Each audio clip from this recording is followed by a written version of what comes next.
the moment is here. We get to hear from Dr. Yehoah-Donkor. She has an amazing story. I'm going to just stop sharing here. She is an incoming anesthesiology resident. I'm so proud of her. I keep telling her that I want to just adapt her story. Basically, I want to say it's me. Like, I mean, she did so well. I can't believe her turnaround. And so I'm excited for her to share with you her journey and also her purpose, what she believes her purpose is in medicine. Thank you, everyone. Pleasure to meet you all and to be here. As she said, my name is Christina, and it has been quite an interesting journey for me. I was, where are we going? We're starting from the beginning, right? Let's tell us a little bit about your background. Okay. Where you went to university, All right. what you studied, and even how you decided to pursue that particular program. You can start from there. Okay. I closed my talking points and then you spoke to me, so I panicked. All right. Okay. So, my name is Christina, as she said, an incoming anesthesiology resident. Prior to that, I was actually a nurse. For about 4 years after graduating from nursing school in Windsor, Ontario. And then after 4 years of working as a nurse, I transitioned to apply to medical school. I applied to SEBA. It's one of the Caribbean schools, and got accepted. Started in 2020 and earlier this year. And then I applied for residency. Yeah, and I'll be starting this summer. Very happy and excited about that. So how did I get into medicine? I'm Ghanaian originally. I grew up in Ghana for the most part. From about the age of 6 to when I was 14, I was raised by my uncle. My uncle was a doctor. And so he basically was the one that inspired me, and my days were basically, involving us getting picked up from school, my siblings and I, and then going to the hospital for the rest of the day till about 7 p.m. And then whether, depending on what day it was, we'd either go to church or we'd go home, right? So I spent a lot of time in the hospital, in the clinic with my uncle, or we would go around, follow him around as he was rounding, which sounds a little weird, but this was Ghana, and a lot of the liability and confidentiality is not really a thing. If you can get away with a lot, at least back then. So I got to see a lot of healthcare, a lot of the firsthand, and I knew right then, and also even like neighbors would bring sick people to our house, right? Neighbors would bring sick people home and be like, "Oh, she cut herself, you need to stitch her up," things like that. So I would be there assisting with stitches, just that was my life. Right. So that was where I found the love for it. And I knew that I was either going to do medicine or, I was either going to be a nurse or a doctor. That I had no other aspirations in my life. And in high school, I found myself with a group of friends. We used to study together. We did all the academic courses together, the sciences. And so we found ourselves hanging out a lot, and we had all decided we wanted to pursue medicine. And so we all had different plans, actually very different plans. A couple of us wanted to do pure sciences and then apply to med school. And then there was a couple of my friends, one of them, she did like drama and art, and then went to med school. And then there were two of us, we wanted to do nursing, so that in case we don't make it to med school, at least we'll have nursing to fall back on. So that was our plan. So we both applied to nursing. And then we got in. After 4 years of nursing, I was like, I'm done. I'm not going to school anymore. Nursing is the hardest thing ever, So I was like, yeah, you know what? I think I'm just going to chill. I know I did well. I know I can apply to med school if I want, but I'm just going to chill in this space and work as a nurse. And it was very fulfilling, at the beginning, because I was like, yeah, I achieved it. But after a while, I knew that I was not living up to my potential. I knew that was not what my calling was. I, decided to start researching, spoke to a few people, spoke to Simone, actually, because like she said, our house in Windsor was her home when she was in med school. So yeah, we had some conversations. My dad also was a very instrumental person in my life. He's one person that will keep you accountable, and so he was like, you said you were going to go to med school. You are not in med school, every day he would remind me, today would be a good day to apply to med school. He just would not let me rest, So, we had a lot of conversations, a lot of tough conversations, but in the end, I just went ahead. And I started the journey and never looked back. And I'm so glad that I did. I'm gonna kind of interject here, Yeah. because you made it sound like it was like a breeze, and I'm sure it wasn't like that. So I'm just gonna slow it down a little bit here. Yeah. So you went into nursing as almost like a backup. Did you have any idea, like inclination that maybe nursing would have been for you, or you weren't sure? You just thought it was a backup, perhaps maybe a way to get experience. How were you thinking about it? Yeah, it was a little bit of both, to be honest. Like I said at the beginning, and also my sister was in nursing. She was, I think, a year or two ahead of me as well. And I think just sitting with her while she was studying and all that stuff also kind of inspired me to pursue medicine through that path. So originally it was kind of a backup. But I think while I was in there, I was like, oh, you know what? This is a good substitute. I think that was what I was thinking, And like I said, also just how stressful. I don't know if, I'll say stressful. It was a very stressful time. I know that the University of Windsor nursing program is like one of the toughest. They told us that all the time. And when I went through it, I was like, wow, if med school is harder than this, I'm not venturing into it. So I think that was what made me also put a pause on it, because I was like, I can't do this for another 4 years. Right. So you went into nursing and you practiced as a nurse for how long? How many For 4 years. 4 years. Yeah. Was it, I think you were in the US? I was in the US the whole time. The whole time, yeah. Yeah. How was that experience? How did you feel? Because there must have been a point where you said you pulled the trigger. Yes. And so I want to get to that point where help us to understand how you felt as a nurse. Yeah, absolutely. How did you get to that decision? Yeah. So my decision of changing your career. My first nursing job was honestly, it was just kind of like a get by job. This place chased me down. I went to a job fair. And they chased me down. They emailed me like every week. Hey, Christina, we're looking forward, all this stuff. And I was like, wow, they really want me. Like, what could it be?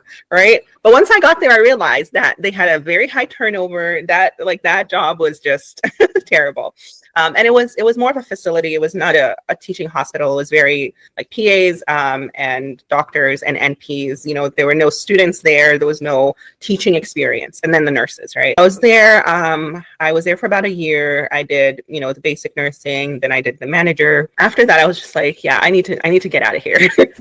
I need to get out of here. I just did not feel fulfilled at all over there. So I moved on to Henry Ford Hospital, which is where it's a huge teaching hospital, very, very high acuity. There's a lot that comes in there. And also the special part was that there were a lot of medical students there, residents, nursing students, just an array of people who were learning, just being able to interact with them, seeing how, they were learning, med students were learning, residents learning, being taught. I first started to feel that emptiness again. That was when it started setting in again. Like, oh, this is where you could have been. Right. Yeah. This is what your life could have been if you just kept going. Right. And so I started thinking about it. And interestingly enough, right when I started thinking about pursuing, I started encountering all these people who were there. You know what I mean? I made friends with med students. I made friends with residents. It was like God was just bringing all these people into my life to just like push me to make that decision. And so that was very instrumental. And you, Simone, right?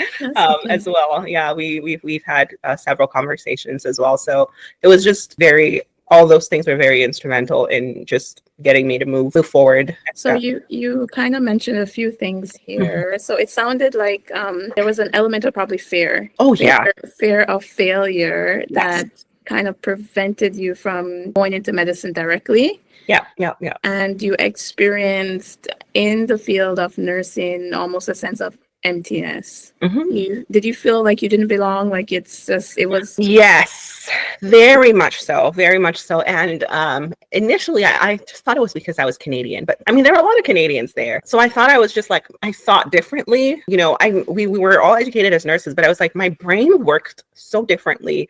You know, I was always asking why. I was asking about the next step, you know, and I don't know if you know, I mean, in nursing, it's a lot of, no, this is how we do it. You know, there's no push to like, there's not much critical thinking. Exactly. So it was hard. It was hard for me to just, you know, stay in that, you know, capacity and not, you know, advance. It was very difficult for me. So that was when I knew that, no, you know what, I think I need to go deeper. I need to be somewhere that I am, reaching my full potential and using myself to capacity. Thank you for sharing that. And I made Dr. Yehoah-Donkor go into details for the audience here, because one of the things that self and Journey Home Mentorship we want our mentors to get past is that fear.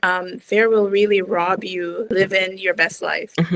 Beyond that fear, and Dr. Yehoah-Donkor will explain, there's a lot of peace and joy and contentment, but it doesn't feel like that.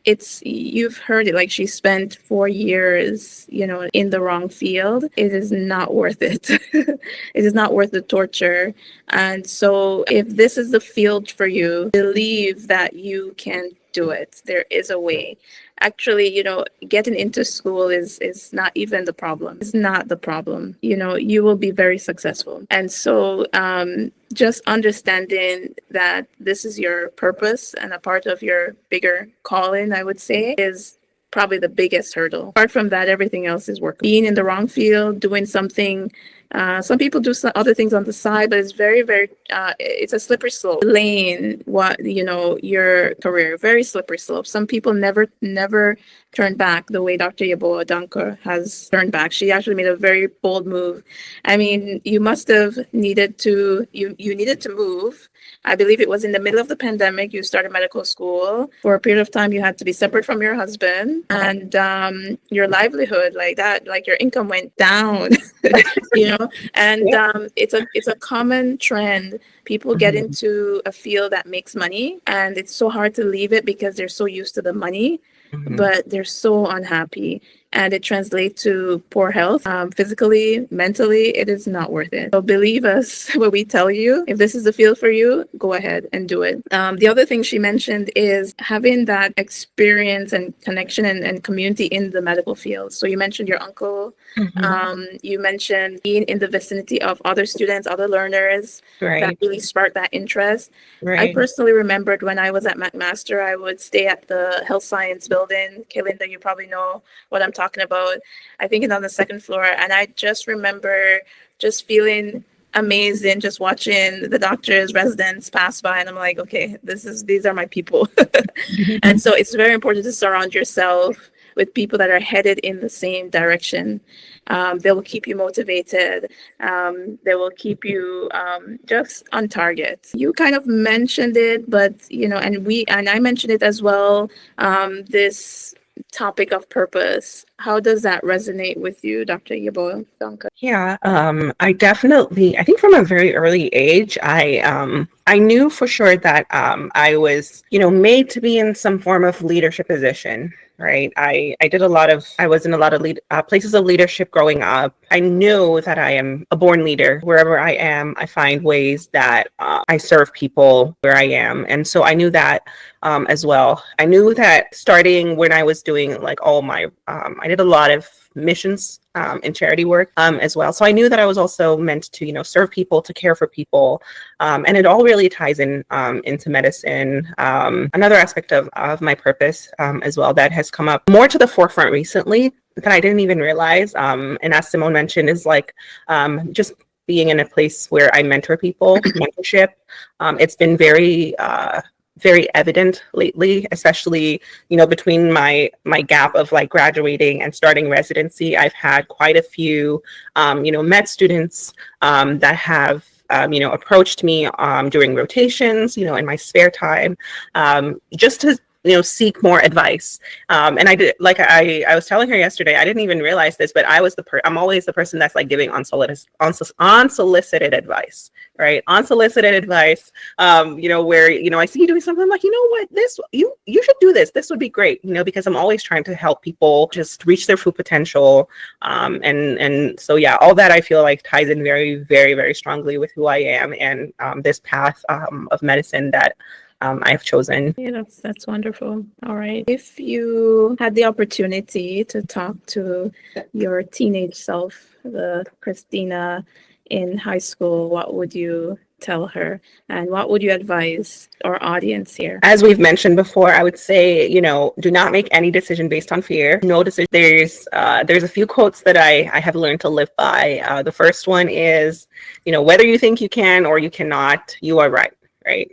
Whether you think you can or you cannot, you are right. You are going to be the person that determines whether you can do something or not. Do not limit yourself to even other people's experiences, because in my journey, applying to medical school, even applying to residency, there were quite a few people that was like, oh, I failed. I tried this and failed. I met a PA student actually who had graduated from medical school, and she was like, wow, yeah, that med school, don't do it, blah, blah, blah. You're not going to get matched, all this stuff. And I was like, yeah, okay, so let's chill for a sec, right? So, just be careful of who you listen to and what you take in as well. And make sure you're forging your path and walking, in the purpose that you were set to, because that is where you'll succeed. So one of my favorite parts of your story, Dr. Yehoah-Donkor, is that you went from nursing to being almost an anesthesiologist. Like, I think that's just so cool. Yeah. Like, oh my goodness. Like, you guys, like, if you ever need surgery, she could be putting you to sleep. Oh my goodness. So I think that's so amazing. But I want you to explain to me and everyone, how did you come to that decision? Because that's some bold move there. Like, did you ever see yourself as an anesthesiologist? Not from the get-go. I really didn't. I thought it was a cool, field and whatnot. And I actually had those conversations with myself because, we have CRNAs, right? Nurse anesthetists. And so the thought did come to mind to pursue that path. But I knew that was not for me. Right. I knew that was not what God was calling me to. And when I actually started med school, I was fully like tunnel vision on surgery. I wanted to be a surgeon. I was very, at least from the point of view of like a nurse, because I assisted in surgery a lot, and it was interesting, but I was assisting. I wasn't the one doing the surgery. It's different, right? So, but once I got into my clinical rotations and I started surgery and the background of all the work that goes into it, I was like, what, on second thought, this isn't for me. I did not enjoy it one bit. And I know, Simone, you cannot relate because surgery is is what you love to do, but I just could not. I knew it was not what I was called to, and so as I was just digging deeper, trying to figure out where I would fall in my other rotations. I had lots of conversations with myself, lots of conversations with my mentors, with Simone, just trying to figure out where I would fall in.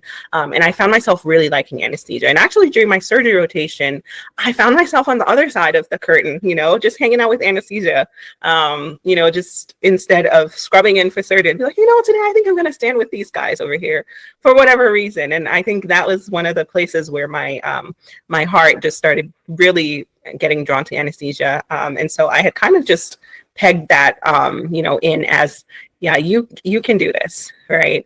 And there's an experience that I had in one of my rotations that I'll never forget. I had walked in, it was for surgery, and the anesthesiologist was like, hey, come intubate. I was like, what? It's like, yeah, come intubate the patient. Just come. It's going to be very fun. So she basically walked me through everything, and it just felt like, it felt so normal, so organic. And I was like, oh my God, this is what you guys do? This is neat.